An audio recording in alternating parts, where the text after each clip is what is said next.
নমস্কার বন্ধুরা, শীতের দুপুরে আমার সঙ্গী হলো সেলাই। সারা বছরই সেলাই করি, কিন্তু শীতের সময় মাস্ট। যেটা হাতে দেখছেন এটা একটা জ্যাকেটের থার্ড পার্ট। প্রথম দুটো পার্ট হয়ে গেছে, এই যে পেছন পার্টটা, এটা পেছন পার্ট হয়ে গেছে, আর এটা সামনের পার্ট। এই দেখুন, সামনের পার্ট। এটা জাস্ট একটুখানি বাকি আছে। হ্যাঁ, ওটা করে এর সাথে লাগিয়ে দিলে হয়ে যাবে। এই ফুলটা আলাদা করে করেছি, আর এই কুরুশ দিয়ে, এই সুচ সুতো দিয়ে এই ডিজাইনটা করেছি। তো আপনারা যদি এরকম বানাতে চান তাহলে আমাকে অবশ্যই ফোন করবেন। হ্যাঁ, আপনি মেসেজ করবেন। আমি সেলাই হয়তো করে দিতে পারবো না, কিন্তু আপনাদেরকে গাইড করতে অবশ্যই পারবো।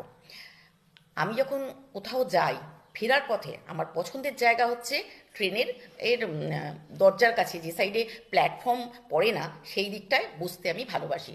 ওখানে অনেক মহিলারা বসেন, যারা দূর দূর থেকে আসেন ফল সবজি এইসবগুলো বিক্রি করতে। তো